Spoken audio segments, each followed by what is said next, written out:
هنا على هذا الكرسي المعدني قرب تلك الشجرة اليابسة في ظلمات الليل وفي وضح النهار كنا نلتقي أنا وأنت، أنت وأنا، بعيدين عنهم وعن كل شيء. كنا نجلس وحيدين تحت المطر بلا مظلة وبلا قبعة وبلا ثياب، نلتقي فقط لنصمت كأننا مصابان بالخرس، نلتقي نتعانق ونطلق العنان لأرواحنا كي تسافر إلى أبعد من بعيد.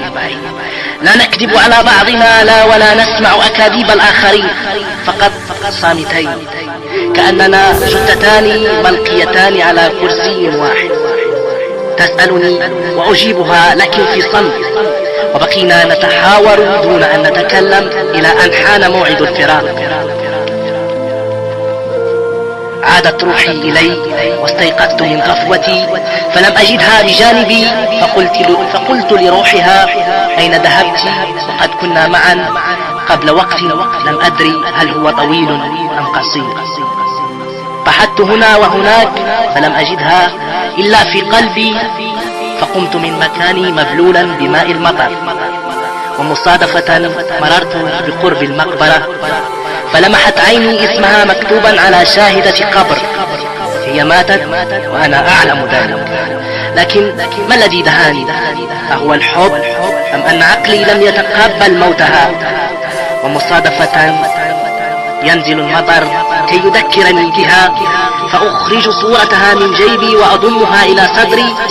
جسدها صار جزءا من اللاشيء الأسطوري، تأتي من بعيد تحادثني فقط بنظراتها ثم تذهب، فأبقى وحيدا تحت المطر، ولكن بمظلة مسموعة من العدم.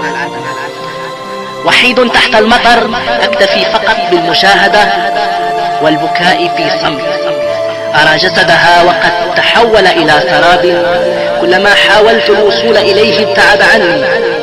رحلت وتركتني وحيدا تحت المطر، أسمع صدى صوتها الذي يتردد داخل قلبي أو في مخيلتي الواسعة. وحيد تحت المطر، ألتقط حروف القصيدة التي تنزل مع قطرات الغيث. في يدي ورقة وقلم اقتنيتها من محل لبيع لا موجودات. تحت المطر ولا تبتل الورق، تحت المطر ولا تغسل القصيدة ولا تغسل القصيدة من الدم الذي نزفه قلبي. وفجأة تغمر أنفي رائحة التراب وقد امتزج بالماء، فتذكرت رائحة قبرها حينما سقيته بعبراتي، فنزلت دموع أخرى ترحما على ذكرى الدمعة التي غادرت العين منذ زمن مضى ليس ببعيد. لكن منديلا من العدم يمسح تلك الدموع فلا تنزل على خدي، لا ولا أحس بها كسابق عهدي. وحيد تحت المطر،